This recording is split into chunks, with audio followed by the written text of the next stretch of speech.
Hello mga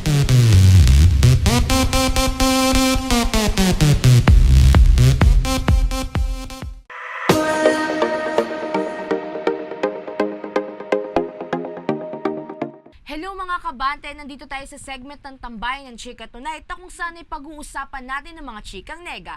Ako si Rona Ronda. At ako naman si Lovely Virgie. At ito ang Wapak! Game na sis. Chikang nega number 1 na. Siyan mukhang mabaho.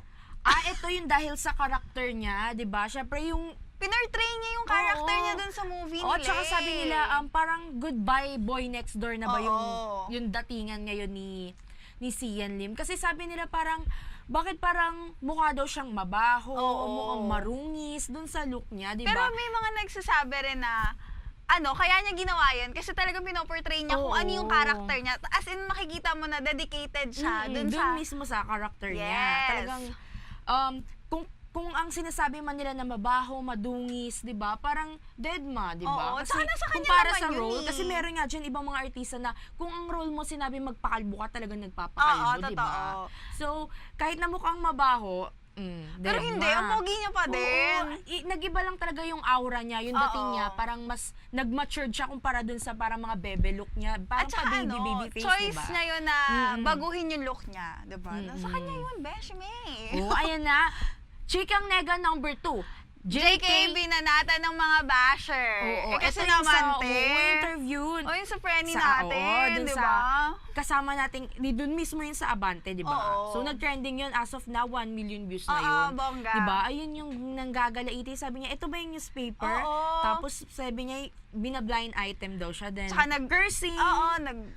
Bad finger diba? Pa siya. Parang, kuya, very wrong naman, At diba? saka parang sabi ng mga netizen, parang, lumalaki na yung ulo, yumayabang na siya. Lumalaki na yung ulo na parang isang hit pa lang naman daw yung kanta niya. Pero hindi kasi parang ang sinasabi kasi nila porket tracker gano'n. Hindi, marami akong kilalang banda na hindi naman gano'n yung ugali. Which is yun yung ginastify nung sikat na natin na yung Rocksteady.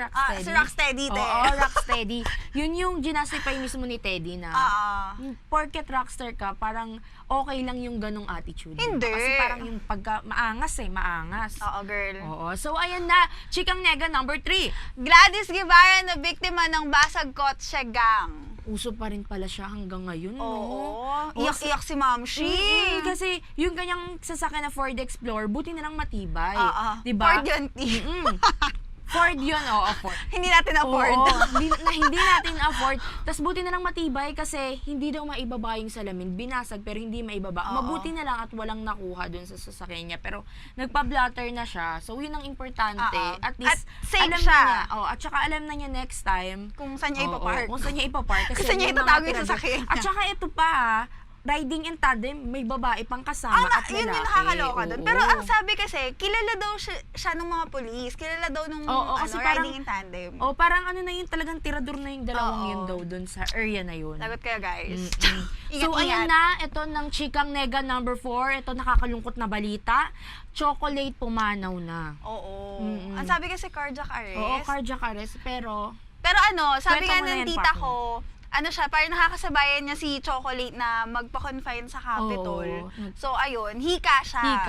Siguro, tas napunta sa cardiac arrest dahil sobrang pagod niya. Tas may kita may nagsisirculate ngayon na video ni doon mismo sa Abra, yung video niya nahingal na siya, pero the show must go on, tuloy-tuloy pero ang kasi ang init na, summer na, so baka dahil doon. Pero kahit na, syempre, parang open pa rin kasi, open yung area mismo nung ginanap na event doon sa Abra. Siguro hataw siya, so ayun, hinika. Kaya minsan, may nga nagsabi nga na professionalism could kill you at the end. Kasi diba, kahit anong gawin mo, kung professional ka minsan, diba, itutuloy mo pa rin kahit feeling mo sa sarili mo, hindi mo na kaya di ba? So, yun rin naman yung parang hindi naman siya parang nakakahabag na kahit na anong mangyayari dahil sa sobrang dedicated niya sa trabaho sobrang passion na sa trabaho. Pero, in fairness sila, Vice, nakikiramay sa kanila. Marami siyang napasaya na rin naman kasi mga kasamahan niya sa trabaho talagang nangulila sa pagkawala niya kasi nakakabigla naman kasi talaga. Kasi talagang biglaan. Alam mo, parang tulog nga ako na sabi, patay na si Chocolate. Oh my God! Ayan na, chikang nega number 5 na ito, nakakalungkot din na balita. 157 patay with a P. C as in F? 157 patay sa bumagsak na Ethiopian Airlines flight. Ethiopian. Oo. Okay. Kasi di ba nakakaloka, bagong model. Oo, bagong model. And itong sira. Boeing something na to, bumagsak na rin siya before sa Indonesia and then naulit na naman siya. Same model, di ba? Parang under investigation siya kasi bakit gano'n? Parang paulit-ulit na nangyari siya. Yes. So nakakalungkot lang na walang survivor, lahat sila namatay. Minutes after take-off, boom. Diba? As in, pati yung mga flight attendants, crew, deads. yung piloto, lahat sila talagang nakakaawa kasi 'di ba? Yung alam mo yung uuwi ka lang, tapos akala mo makaka-uwi ka ng masaya, tapos yun na pala diba? yung last day mo. Diba parang yun mismo, yun rin kasi minsan yung kinakatakot ko pag sasakay ako ng eroplano. So wag na tayo sasakay. Sumakay ka ng barko, baka lumubog, di ba? Yung mga nakakatakot din. Oo, yung mga Titanic, mga insidente na ganyan. So anyway, ayan na. Tapos na aming wapak para sa mga chikang nega. Ayan na, pupunta na tayo para sa Tambayan ng Tsika Tonite kasama ang ating special guest.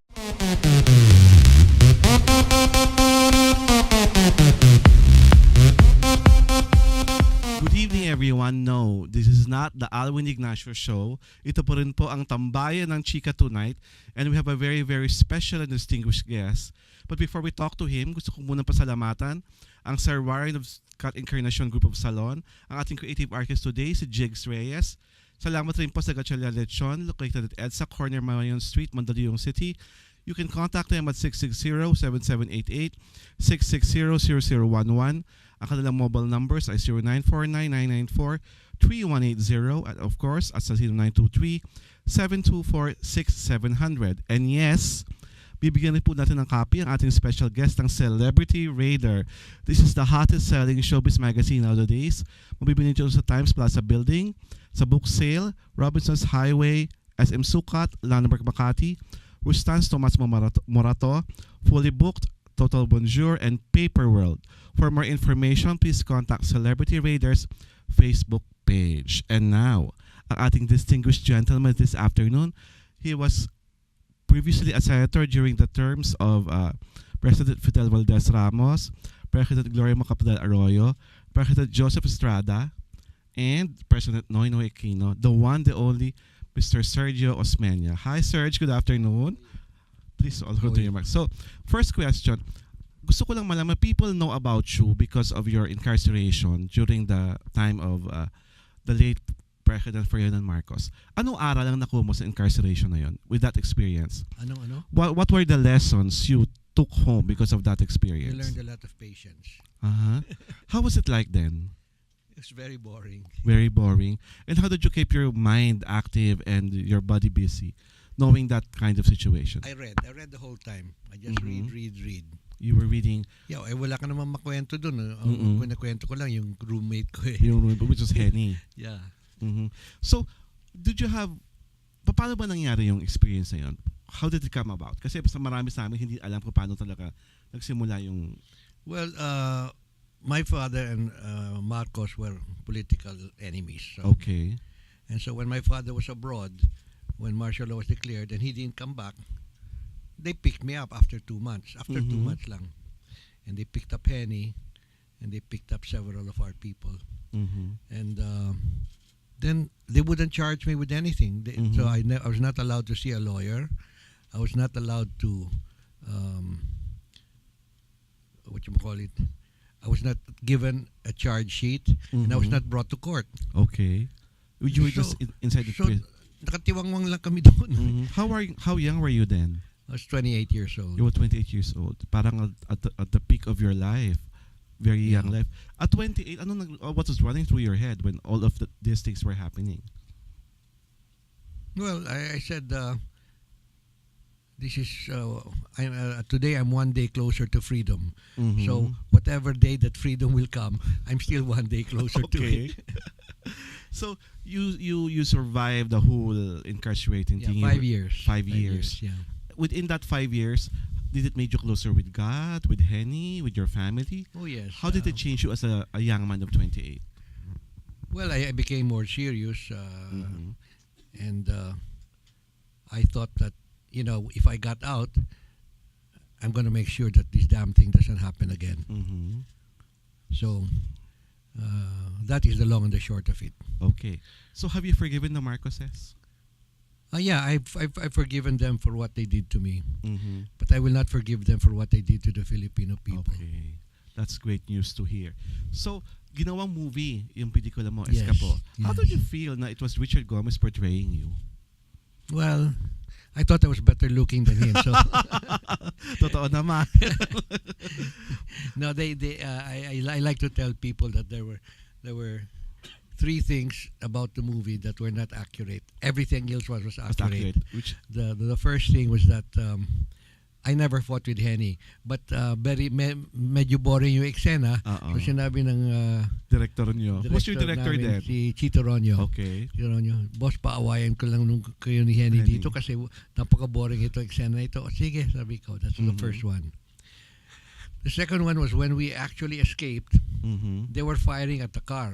Okay. And that's not true. That's not true. Yo, That never no, happened. they never knew that we escaped until we were in LA. Yeah. Okay. Nalamangan nyo sila. Yeah. Mhm. So that was not accurate. Although they showed it in the movie that the soldiers were shooting at the car. No, that's not true. That's And not third, I'm better looking Than than Richard Richard Gomez. Gomez. Yes. So have you become friends with Richard? Yeah, well, we're good friends. I was ninong at his wedding. That was 20 years ago. No? Yes, Yeah. yes. So that's good. So you've been like a senator for several presidents. Curious lang ako, Serge.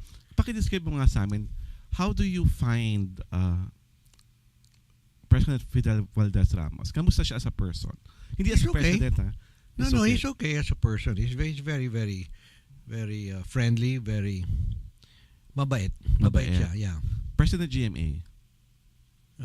GMA was a little bit worrisome. Okay, worrisome. Gusto ko yung adjective. Yeah. Worrisome.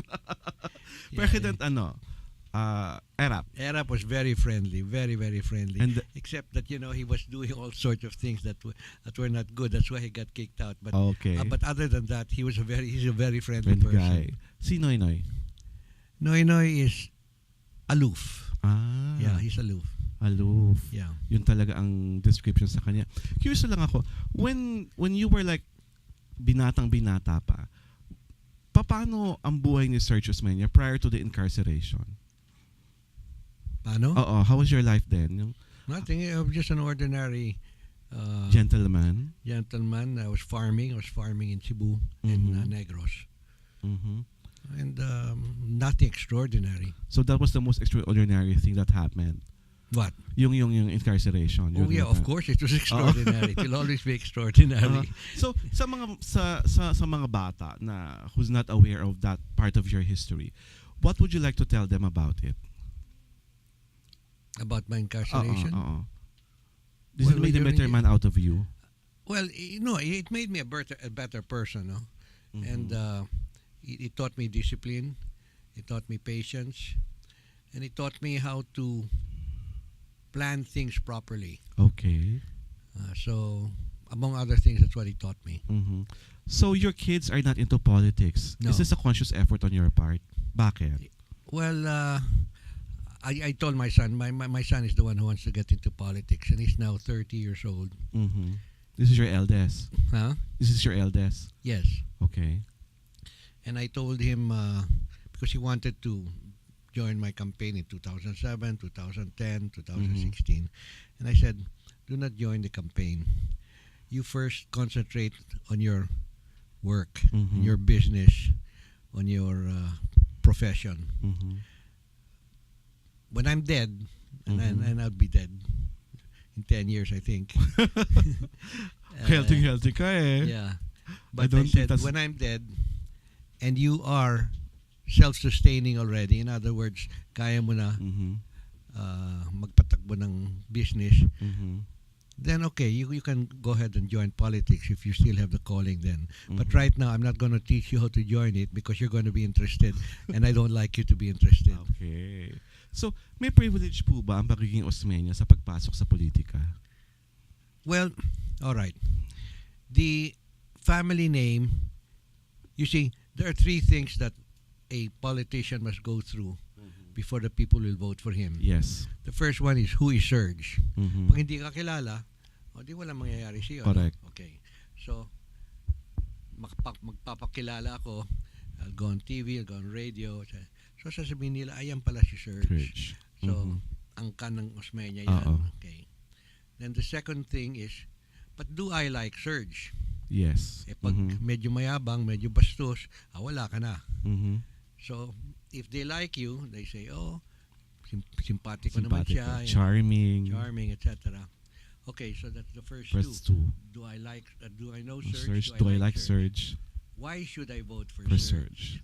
Mhm. So, that's where you tell them your program of government, Your etc. platforms. Now, the first one, that gives me a leg up Mhm. because they already know more or less Yes. who I am. Yes. So I still have to work on the other two. Mhm. Do you feel great knowing the fact that there was a chocolate named after you? What? A chocolate called Surge before? Well, that was good. It went out of business na eh. But I still remember it because when I was still very young, natikman ko yung chocolate na Yeah. Surge. Gusto mo bang mabalik yon? Yeah. Mhm. That was very good. It was cheap. It was cheaper than Hershey's or And Nestle's. it tastes no? good. Yeah. Pasok sa sa palate ng mga Filipino. Looking you back during your wonder years, what was the best advice your father gave you when it comes to love or romance? He never gave me advice on love and romance. Talaga. No. Never. Never. So how did you discover about the birds and the bees? I discovered it through my friends, but not through my father. Kayo na lang yun. Yes. Kayo na lang yun. Were you pilyo when you were like Very. very pilyo? Very pilyo. How many girls ang napaiyak mo nung araw? Yang misses na pinaiyak ni Sergio Osmeña. Yeah, medyo marami. Medyo. Looking back, what were your types then? Huh? Before your wife, what were your types then? Mga tipo mong babae. Any girl, as long as she's pretty, she's okay. So she can Does- be kayamanggi, she can be Does she white. have to be a Koleyala or like belonging to a family with a good last name as well? No. No. Walang ganon. Walang ganun. Walang ganong requirements. No. So saan mo sila dinadala sa date? Where do you bring them to dates before? To date, Oo. I'll take them to the nightclub, I'll take them to the movies. Yeah. Mhm. Speaking of movies, sino yung mga paborito mong artista noon? If you watch movies or do you like watching movies? I like watching movies, but not that often. So Not that I often. don't have any favorite artists except the people like Clint Eastwood. You know, Yeah. Yeah. The action he was really heroes. good. Yeah. No, I love the action movies. You love the action movies. Yeah. So this like Clint Eastwood, Brosnan, Pierce Yes. Brosnan of Yeah. the James Bond movies, I suppose. Yes, but I like Sean Connery only. Sean Connery. Yeah, only for I did not the- like the Pierce rest. Brosnan. walang kwenta yun. Why do you like Sean Connery? Anong meron siya? Do you think he's the don't- best James Bond? Yeah, I think he's the best James Bond, and I don't know why, but I think he's the best James Bond. He's the best James. Clint Eastwood. What is it about him that you like? He's also very good film director now. Yeah, and no, he was pretty good, especially in those cowboy movies that he Yes. made those spaghetti Western- westerns. spaghetti western movies. Westerns because they were not made in the States. They were made in Mexico. In They were made Mexico. in Spain. Uh-huh. Yeah. Parang mga B movies na Yeah. malaking ang kinita. Right. But it really became a big hit. Yes, You know? and it made Clint Eastwood. Yeah. As a little boy ba, you dreamt of becoming a cowboy? No. No. What were your dreams then? Uh, Anong gusto mong maging sana nung paglaki mo? Nung bata ka pa? Teacher? Marami akong dreams. I wanted to be a pilot. I wanted to cut hair. I wanted to all sorts of things. Gusto ko yung cutting ng hair. Yeah. You know, I used Sino to ba do that. practicean mo nun? Pinapractice ko si Henny kasi Si- kami dalawa lang sa jail. So, Kayong dalawa lang, pinapractice so ko siya, ikaw ang yeah. parang taga-gupit Yeah. ng buhok niya. What do you miss most about him? What? Henny. Well, he was such a wonderful guy. He was always funny. Mhm. He couldn't tell a joke, but he would laugh with you. And, He has a humor about, there's a innate yes, he had a humorous sense of in humor. him. Yeah. Mhm. So, hindi kayo parang nagkasawaan na 5 taong kayong dalawa lang ang magkasama? Yeah, 5 years. That kaming dalawa lang magkasama doon. Mhm. He was 15 years older than I was. Mhm. So when I was 28, he was 43. Mm. So ano na siya, parang daddy, Yeah. parang tatay mo na. Yeah. Almost like that. So now that you've seen different precedents and in different different scenarios and landscapes, masaya ka ba sa nangyayari sa atin sa kasulukuyan? Sa Pilipinas, kaya nga bababalik ka ngayon sa... Yes and no. Yung yes muna. Yeah, yes in the sense that the country is safer now because of the peace and order problem, no? Yes. And I think everybody agrees with that the peace and order problem has improved Mhm. tremendously, and 75% agree. But at the same time, 70% agree that baka ma-EJK lang sila, no? So Ano talaga, yeah. iba, kung itotoss mo yung coin, yes, talagang... itotoss coin mo yan, they agree that it's safer. Mhm. But they also are afraid that there'll be an EJK. Baka mamaya, and Yeah. you will not see the day, Yeah. the next day. So, isa pang curious ako.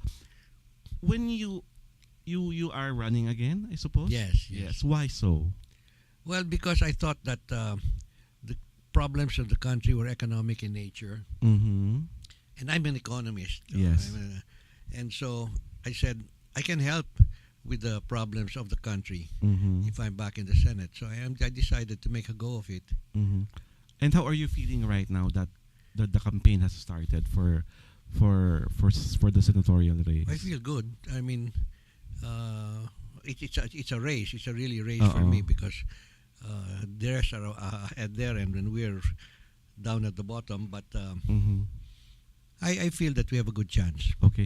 What is fun about a campaign? Kasi what we see, di ba, yung mga programs, yung mga activities, you going down to the people. On your end, ano yung masaya sa parte ng kampanya? Na hindi pa namin na-experience lahat kasi hindi naman kami masama sa mga Yeah. campaign sorties. Well, to me, What's the most fun? meeting people is fun. Mhm. No, so I meet people, then they want to take a selfie with you. Then, Yes. Yeah, but meeting them is fun, Mhm. and then that's what you usually do every day during the campaign. You just shake hands and keep on meeting people. Mhm. When you meet these people, what do you say to them? Or anong tinatanong nila sa'yo, mostly? Because it's very fast. So I said, hi, how Uh-oh. are you?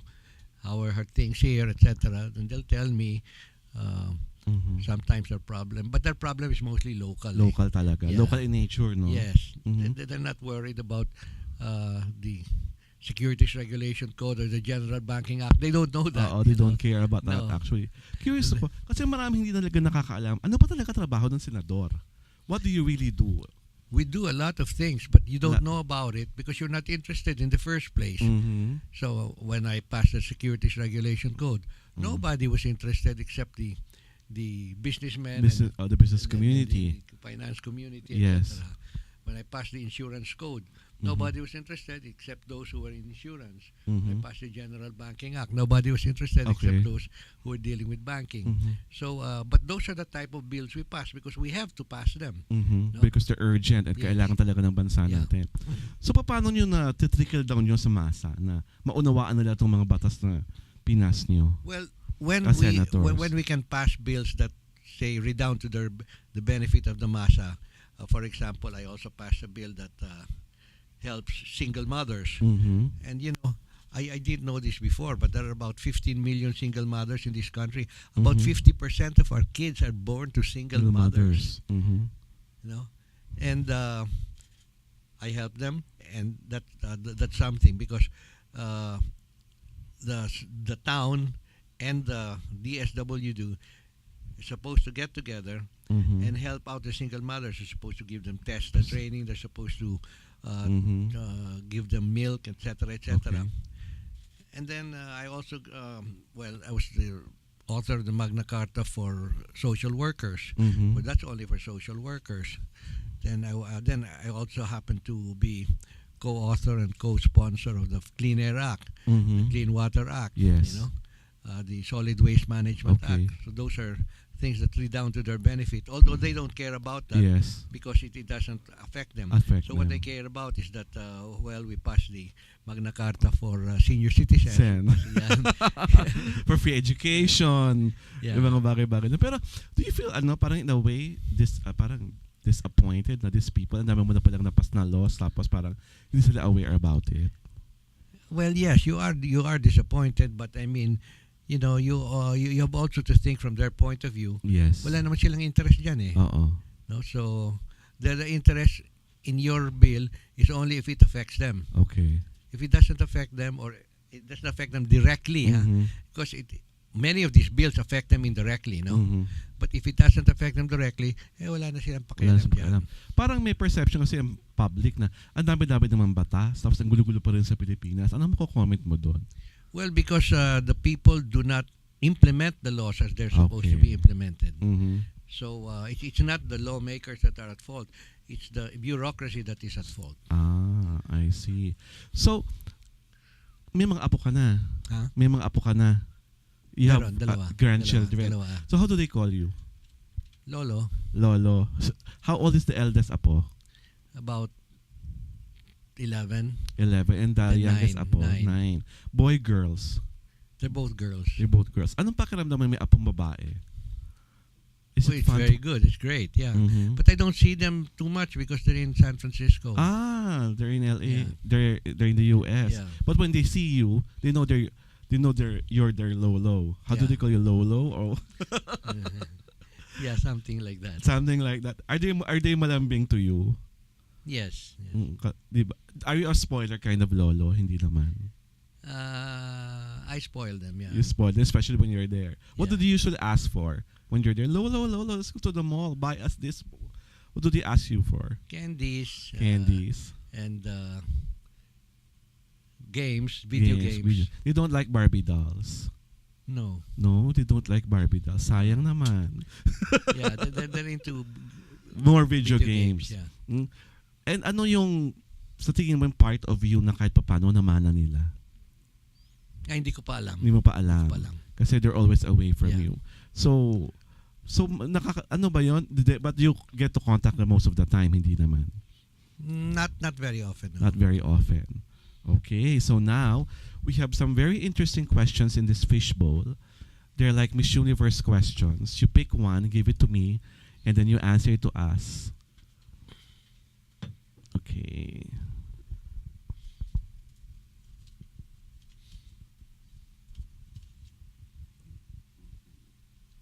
The first question is the Gloria Diaz 1969 question. If a woman from the moon lands on your backyard, what will you do to entertain her? If a woman from the moon lands on your backyard, what will you do to entertain her? I really don't know. I don't have the answer to that question because first, it's a woman on the moon. It doesn't matter. It's just a woman. So I will, if she's just a woman, I will entertain her really well. So what kind of like dinner will you serve or food or whatever?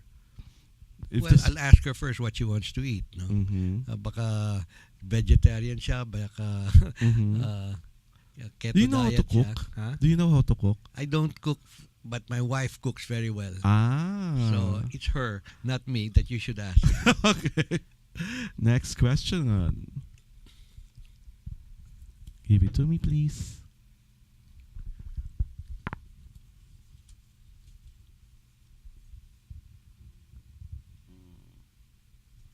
This is the Margie Moran 1973 question.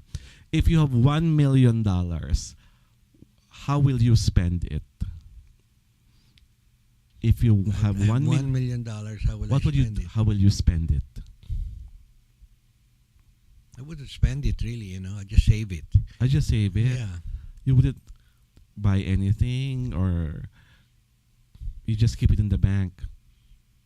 Yeah, I'll just keep it in the bank until I decide what to do with it. But basically, I have what I have already what I own, so I'll just keep it in the bank. You just keep it in the bank. Yeah, but I'll give some of it away. I'll give maybe 30% away to the To your favorite charities. Yeah, to the favorite charities that I have. What do you support? What kind of charities do you support? I support many charities. I have an NGO now that deals with the people in Calauan. Mm-hmm. You have about 35,000 people there, because these are the families who were taken out from beneath the Pasig River, the bridges, Yes. and then Dinala doon. along the highway, Mhm. yung home along the Riles, Mm-mm. doon dinala. And Parang for their livelihood program. they don't have any livelihood there. Really? Tinapon lang sila doon, pagkatapos bahala na sila. So the husbands came back to Manila to work again Okay. and left their families there. And the wives don't do anything. So I've been helping them get something to do Mhm. by bringing the goods there rather than Mhm. they're leaving, because they cannot leave their kids. So, Mhm. we have like Christmas cards. Mhm. Yan, mauuwi nila yan. Ube, Uh-huh. they slice the ube, Mhm. put it into a paste there, then it's picked up every day also. Mhm. So, So and then there's also what you call this? Sewing. Okay. They sew T-shirts, all that. Mhm. Bags. Yeah, no, not bags, Bag. just T-shirts. shirts and T-shirts. This They're is doing like that. statement shirts. Huh? Statement shirts. O may mga sinasabing mga wala. O just Hindi, plain wala, shirts na. just plain T-shirts. Yeah. Mhm. So those are what we're giving them, and then I had TESDA. This was here. I was lucky. I got a senator friend of mine to put 50 million into TESDA to put up a TESDA out in Calauan. Oh, that's great news. Yeah, because you see, Calauan is on the other side of the tracks. In other words, Calauan is after Los Baños. Mhm. When you go to when you go by car to through Los Baños to go to Calauan, Mhm. talagang it will take you an hour because you get stuck in traffic in Los Baños Ah. and coming out. So they cannot also go, the people in Calauan and in the other areas around there, Victoria, Pila, Mhm. etc. They cannot go to the TESDA that is out in Calamba because it takes them about 2 hours to go there. No? Pagdating mo, pagod Yeah. ka na, wala nang classes. So I said, you put a TESDA here so we can get more kids to join. To enroll, because to study. wala nang traffic doon. Oo. So that will open about maybe June this year. Ay, that's good. Thank you for telling that to us. And that's Yeah. great news for all the people from of Yeah. Calauan.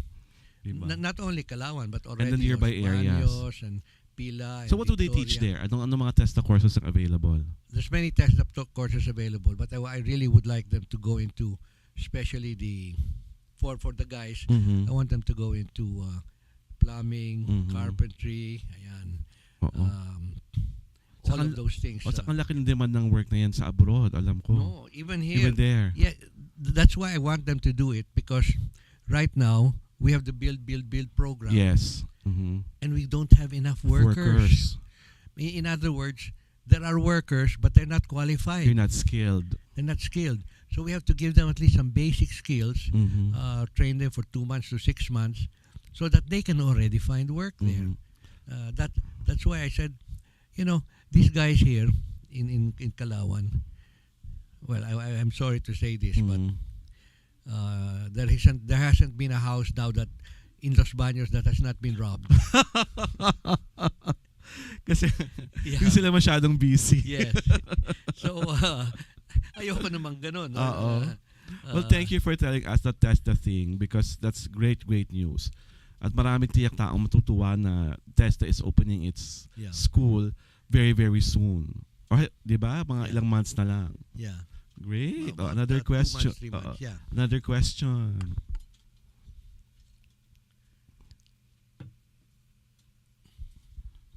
After this, we're down to 2 more questions. Have you ever thought of running for president? Yes, but it wasn't really very seriously in my mind. Mm-hmm. So I didn't pursue it. Why? Many people believe that the presidency is like a person's destiny. Yeah, Do you agree with it that? It was not my destiny at the time. Mm-hmm. Well, you had Gloria there for a long time, no? Mm-mm. 9 years, and so it just wore off. I mean, I really didn't take it seriously anyway. Okay.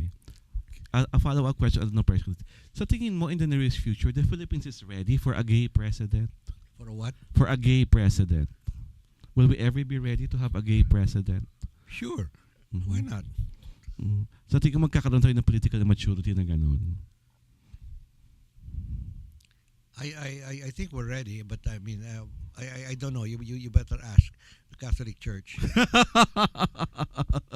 Parang di sila papayag. Yeah. Mhm. What's your stand on divorce? Huh? Your stand on I'm divorce? for divorce. Mhm. Kasi di ba, Yeah. tayo na lang ata sa Asia ang walang divorce. Am I correct? Kayo ano? Philippines na lang ata sa Asia ang wala pang divorce. We're the only ones in the world without divorce. We are. Yeah. Kaya naman pala, maligalig ang marami. Next question po. We're down to, after this, our last question.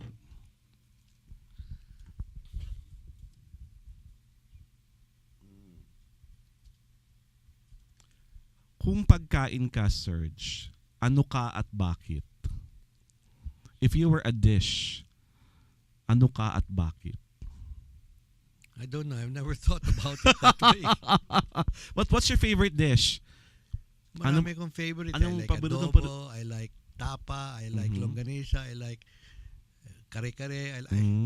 But basta Filipino food. You like. Kalikiran, I like. Mhm. So, amongst the, ano sa tingin mo ang dapat national dish natin? Adobo or sinigang? It doesn't matter. It doesn't They're ma- both delicious. Delicious. To me. Is there any special recipe of your mom na hanggang ngayon? My mom didn't cook. What's your wife? Your wife, Yeah. anong favorite food mo na niluluto niya for you? Kalyos, Kalyos? paella. Puro Spanish, ha? Well, it just so happened that she was very good at those two. Okay. And then, Yun ang kanyang signature dishes. Kalyos and paella and... Ayan, sa sobrang sarap, nakalimutan mo na kung ano. Yung marsala, veal marsala. What is that? I don't know that. What is veal marsala? Veal marsala is you cook it in wine, in marsala wine. Okay. And it's very good. It's very, very Yeah, good. it's very good. Her kalyos, what makes it so special? I don't know, but I mean, she really makes good kalyos. Mm-hmm. And I don't know paella. what makes it special. Even paella, I don't know what makes it special. Pero Because the I'm not moment a you cook, taste eh. it, Yeah. sarap. Yeah. Talagang parang comfort food Correct. for you. Meron ka bang mga comfort food aside from what you've mentioned? Yung talagang well, from time to time you crave? Yeah, I'll eat tapa. Mm-hmm. I'll eat longganisa. Those are bad, but I mean, those are comfort foods. Pero you seem to be very fit. Do you Well, exercise? Do I what? Exercise? Yes, I exercise. Pero wala kang diet. Wala. Talagang you eat almost anything. I'll eat anything. Is there anything that you've eaten na dapat hindi kinakain ng regular na tao? Ano? Is there anything that you have eaten na regularly hindi naman kinakain ng mga kagaya namin? Hindi. Lahat ng basic food Yeah, kayang I kainin. mean, I eat because I eat Filipino food. Oo. Wala kang yung parang ayaw mo na ang palaya, ayaw ng alugbati, yung mga slimy No, food. I love alokbati. Okay. Ang palaya, I didn't used to like it, but the way they make it in the house, it's already Wala na yung pait. wala na yung Pait. pait, yung pagkapait niyan. Ang galing naman. And last question from the bowl. Before we talk about the things happening to you right now. Okay. Nako, parang ayoko itanong to. Baka mag-walk out si Serge. Kung ang asawa mo ginawang biro sa isang political rally, ano magiging reaction mo? Ginawang biro? Mm-mm. Siyempre magagalit ako. Mm-hmm. Yun lang. Yun lang. You will not call the attention of the person who cracked the joke? Well, of course, I will call the attention. I'll get mad and I'll call his attention to it. Do you think that's fair? Na minsan yung mga personalities ginagawang joke sa rallies? I think the family of the politician should be out of bounds. Mm-hmm.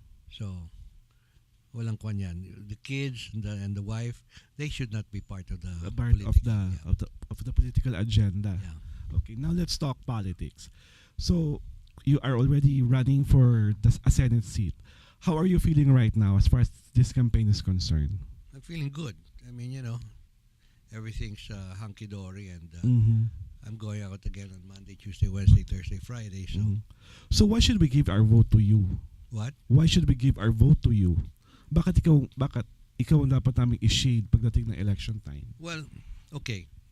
First, I'm an economist, and the biggest problem nowadays is the economy, inflation particularly. You have the rice problem, you've got the coconut problem, you've got the everything is a problem today. You've got the diesel oil problem because that diesel tax is taking too much of our time. No, so they should vote for me because I'm only one of 12. So there are 12 senators to choose, but I'm only one. But they should also include an economist in that one. What can you say about the other economists? Mar Rojas. You could elect Mar also. You need about 5 or 6 economists in the Senate, and right now there's only one left. That's Recto. So you need more. You need much more. So, sir, in the nearest future, ano ba talaga dapat i-address natin, ng mga senador? Ano ba dapat i-address kaagad? What's the most pressing problem sa tingin mo na meron tayo sa kasalukuyan? Well, there's many pressing problems really. So I don't want to take advantage of this by saying this was one pressing problem. But one pressing problem here is the tax on diesel fuel. Yes. We should remove that. We should The put excise the tax. everywhere. Yes, that excise tax. We should put It's that killing somewhere all else. of us. Yeah, because you see, everybody in this country uses diesel. Yes. So you ride the jeepney, it's diesel. You ride the bus, it's diesel. You ride the truck, it's diesel. When you bring your goods from the market to from the farm to the market, it's diesel. When you get the goods and buy it in store and bring it home, it's diesel. So everything is diesel. So if you increase the price of diesel, everything else goes up. Even your salary goes up, your sweldo goes up kasi yung sahod mo kukulangin na sa kwan nila sa when they, like for example, when they what's this group here, ACOM or something. Okay. Anyway, the atom, for example, or the piston. Okay. They're asking now for an increase in the starting price from 9 pesos to 10 pesos of the jeepneys. Well, that's already an 11% increase. And then so that will go on. And so in the meantime, pareho pa rin yung earnings mo. Oo. So hindi pwede yun. Okay. So yun talagang pinaka dapat ma-address. Yeah. Sir, do you have like parang special rituals prior to a campaign? What? Special rituals prior to a campaign? No. Do you pray? Put on cologne? No. Wear your most pogi outfit? No. So, talaga No. ano ka lang? No. As casual as casual. Yeah, just go out. I go out. I go out this way. Talagang hindi pa ba siya taxing for you? Yes, it's taxing because if you do it for every day, it becomes taxing. So where do you I have to rest on weekends, rest Saturdays, Sundays. So where do you get the energy para ipagpatuloy itong laban? I don't know. I have it. I either have it or you don't have it. I mean, you don't look for energy. It just comes to you It just naturally. comes to you, yes. Anong gusto mong nakikita sa paligid pag nandun ka na sa rally? Do you like when people's faces light up when they see you? I don't go to rallies. I don't attend rallies. Ano yung mga political nyo po? Yung sorties nyo? Oh. When you go out, how do you feel when pag may lumapit sa yung matanda or ali tapos yung parang lumiliwanag ang mukha nila pagkausap ka nila? How do you feel about that? I feel good. I mean, they're talking to me and I'm talking to them. So that's very good. I mean, it's a two-way street.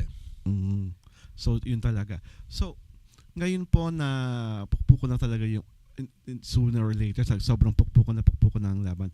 What do you want our Tambayan ng Tsika Tonite viewers know about Sergio Osmeña na hindi pa alam ng lahat? para manalig kami na, ito talaga yung taong dapat naming iboto?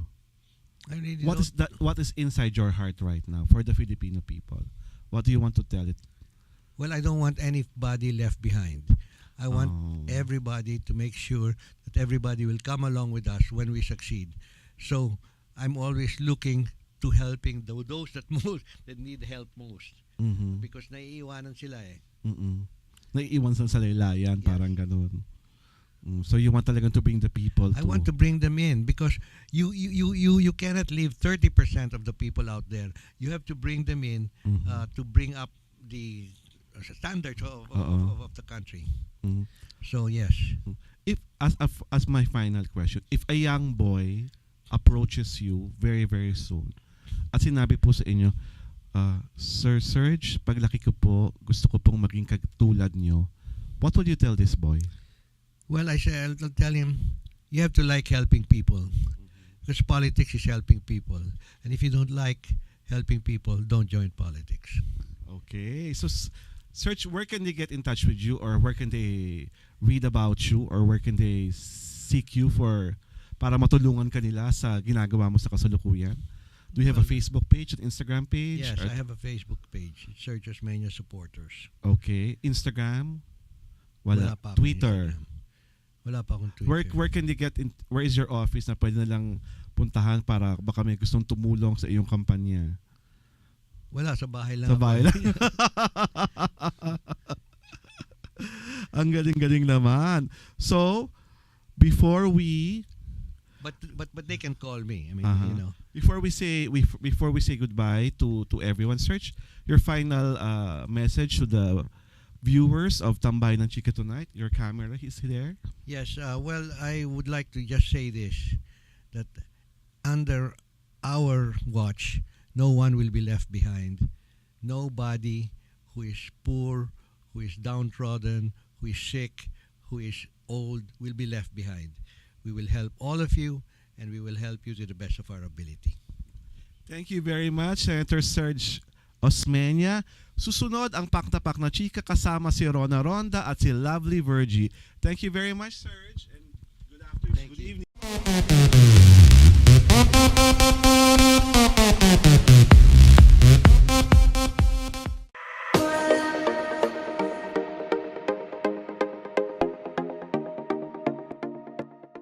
Maraming salamat po sa aming pinakamagandang Miss Alwin at sa aming special guest na si Sergio Osmeña. Sino si Sergio? Serge kasi. Serge ba? Osmeña. Oo, ang bongga ng guest natin. Serge. Yes, diba? Serge. Ganun. Ang lakas makapogi. Ayan na. So, ayan na. Dito na tayo ngayon sa ating Bonggang Chika na Pak na Pak! Bonggang Chika number 1 partner. Alden, ready nang mag-asawa. Ako talaga yung gusto niya So, mapakasawa, ikaw sis. yun. Oo, So, ikaw lagi na lang ako. Pinaghahandaan niya. Oo. Actually, masarap siya magluto eh. Oh, talaga na, di ba mo? Anong luto yung favorite ni Alden? Kare-kare. Kare-kare, kasama ang... Kare-kare with the Oo. R. Tsaka meron din siyang, pero steak. Hilig rin yung lutuin yung steak, di ba? Lagi, favorite ko kasi yun. So, talagang pinag-aralan niya. Talagang inaral niya kung paano. Talaga ba? Talaga ba? Oo, inaral niya talaga yun kung paano niya ako mapapaibig. So, pinapanood mo siya habang nagluluto siya? Oo, parang, ang hot ni Koya, gano'n. Nakakaloko lang sana totoo na. Hanggang pa naginip. Wala tayong bastusan. So, ayun na yun, di ba? So, ready na siya mag-asawa kasi nga, di ba, bukod sa pagluluto na pinag-aaralan niya, mahilig daw siyang kumain. Kaya napag-isipan ni Alden na magtayo ng kainan. Pero in fairness ha, natutunan niya yun sa lola niya na talagang magtipid, mag-ipon, maging, mahigpit, sa pera. sa sinturon. Di ba? Parang, ayun, yun yung natutunan niya na pag-uugali sa lola na napaka-wise niya. Kaya, anytime, pwedeng na siya mag-asawa. Kasi di ba, ang dami niya na napundar. Yes, pwede na talaga kami actually. At imagine sa loob ng 8 years, Oo. ang dami niya ng achievements sa loob ng 8 years na yun. Pero in fairness, sa kanya naman, parang hindi lang siya, dahil nag-boom nga ang Aldab, hindi lang siya yung K-main. Sabi niya kasi naniniwala daw siya na at least meron siyang backup plan na syempre di natin masasabi showbiz di ba? Oo. So at least kung sakasakali man daw, if ever, kung ano man ang mangyari, meron pa rin daw siyang, yun nga, backup plan niya, di ba? Mayroon siyang business ngayon. Ngayon, magkakaroon na siya ng, yung magbubukas na yung bago niyang franchise ng McDonald's. Oo, in fairness may pamakdo diba? si Mayor. Kaya, ready na talaga siya. Kaya siguro napakaswerte ng babae na mapapangasawa ni I'm so Alden. lucky. Kasi stable, imagine, you're so lucky, diba? Stable, ready, and ang pogi, di ba? so in fairness, ang bright niya dun sa pa-businessman niyang Talagang dating. bonggang-bongga yung chika na yun, di ba? Ito na bonggang chika number 2. Ay, naghanda para sa Pagbubuntis. Ito, imagine, 54 years old na siya.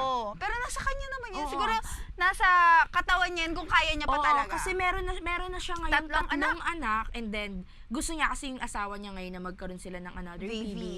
So, ngayon, parang napag-isipan niya na hinihahanda niya yung sarili niya para sa pagbubuntis na yun.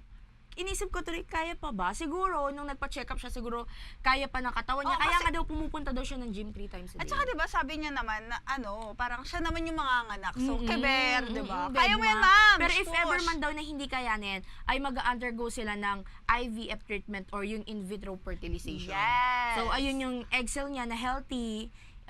I don't know if i-freeze tapos yung sperm cell ng lalaki niya.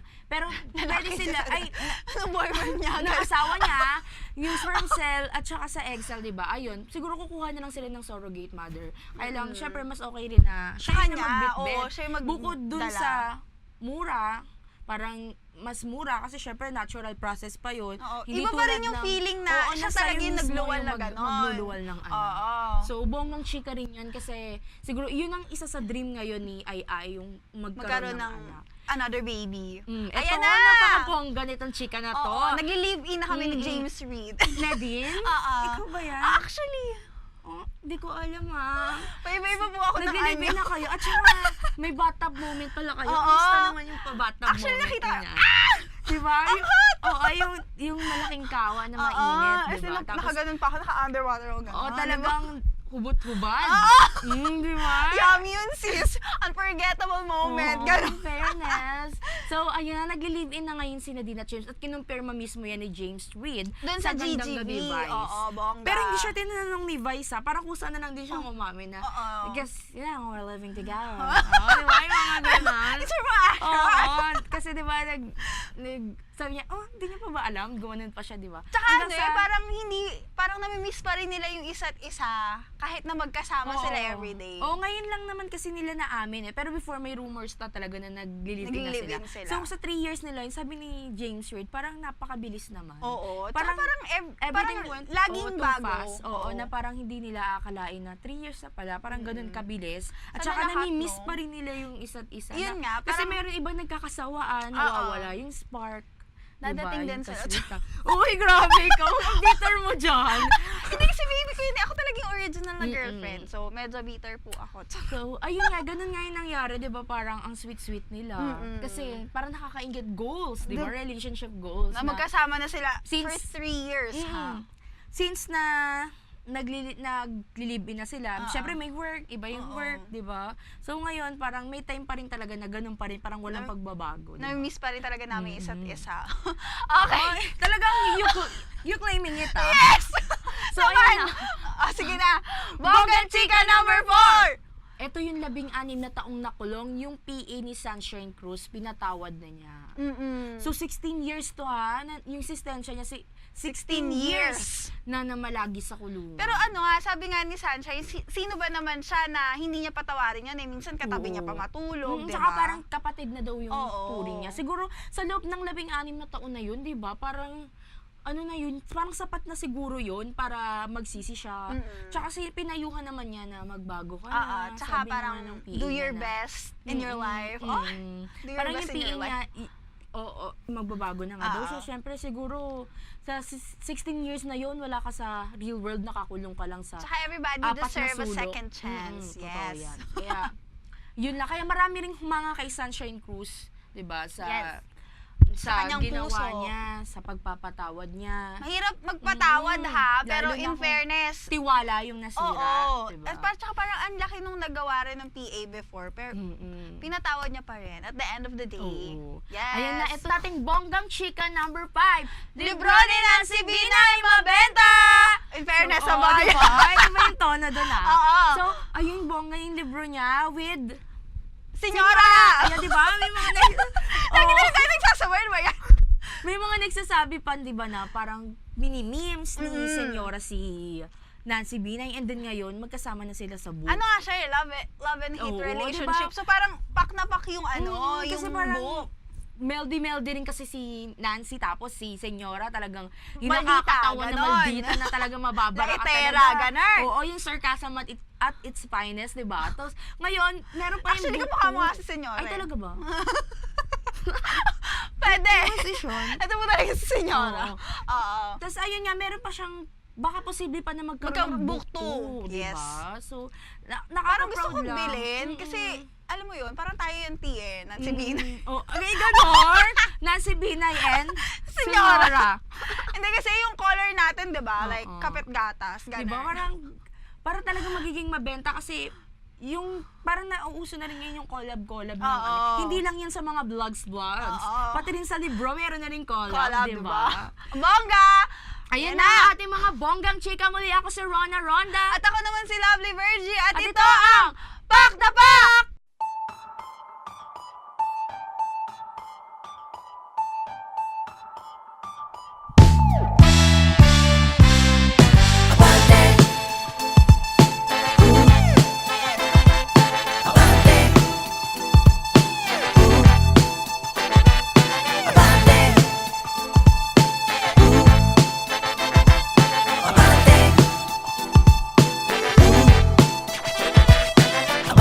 Kadong matayog na ang lipad, tagapaghatid ng makabagong mentalidad. Tagalog ang salita, diyaryong dekalidad, tinaguri ang modernong la solidaridad. Handang sagutin lahat ng katanungan, handang ukatin ang mga natatabunan. Masarap kasama agahan hanggang hapunan, pamamahayag na may pagkamakatarungan. Hindi lang sa pagbabalita kilala, showbiz, chismis, palakasan at iba pa. Pag nasa Pinas ka, ito ang diaryong pinaka. Sobrang ganda, mahihiyak ang ibalot sa tinapa. Ilang taong inalagaan ang reputasyon hanggang maging pinakamalawak na sirkulasyon. Lahat ng impormasyon galing sa diaryo at tabloid, pwede mo nang mabasa sa iPhone at Android. Nangunguna sa balita, mahuhusay na kolumnista. Ba't di mo subukan na makita kung sino talaga ang tunay na tabloidista? Nangunguna sa balita, mahuhusay na kolumnista. Ba't di mo subukan na makita kung sino talaga ang tunay na tabloidista? Mga nagbabagang balita, mga magsasaka umalma dahil sa baba ng kita. Nagmahal ang mantika, 12 bahay tinupok ng naiwan ng kandila. Umawat sa away, inundayan ng saksak, 16 na sasakyan, inararo ng truck. Plaridel, Bulacan, eroplano bagsak, at iba pang mga balitang siguradong pang shock. Bong Revilla, Malaya nang gumagala sa mall. Reklamo ni Imelda, Andaya, sana all. LeBron James nasa Lakers na, wala pa rin pake sa mga haters niya. Brownlee, Ginebra, di susuko sa Magnolia. Mayweather, pinaringgan ni De La Hoya. Vice ganda, in love na nga ba kay Abueva? Jet Padera, pinaliyabang Araneta. Nangunguna sa balita, mahuhusay na kolumnista. Ba't di mo subukan na makita kung sino talaga ang tunay na tabloidista? Nangunguna sa balita, mahuhusay na kolumnista. Ba't di mo subukan na makita kung sino talaga ang tunay na tabloidista? Eddie, binupok ng payong ng isang fan, bakit nahiyas ni Yam, viral sa Instagram. Kitcho at Sian, true love ang turingan. Abra, best actor sa Gawad Urian. Ann Curtis, buntis na nga ba? Mariel sumuko kay Inday Sara. Dennis Trillo, pabor sa marijuana. Nadia Montenegro, patok ang afritada. Derek Ramsey, lilipat sa Kapuso. Roxanne Barcelo, nagpalaki ng suso. Alden, magpapatubo ng bigote. Gaganap na bagong enteng kabisote. 18 manok kinain ng sigbin. Umaatake sa ilalim ng between. Kapre na mataan sa may sangandaan. At iba't ibang kwentong kapabalagan. Magandang balita. Sa NBI clearance, konti na lang ang pila. May magandang balita. Ang ating mga isla, sinuli na ng China. May magandang balita. Sa wakas, meron ng kapayapaan sa basilan. May magandang balita. Piso at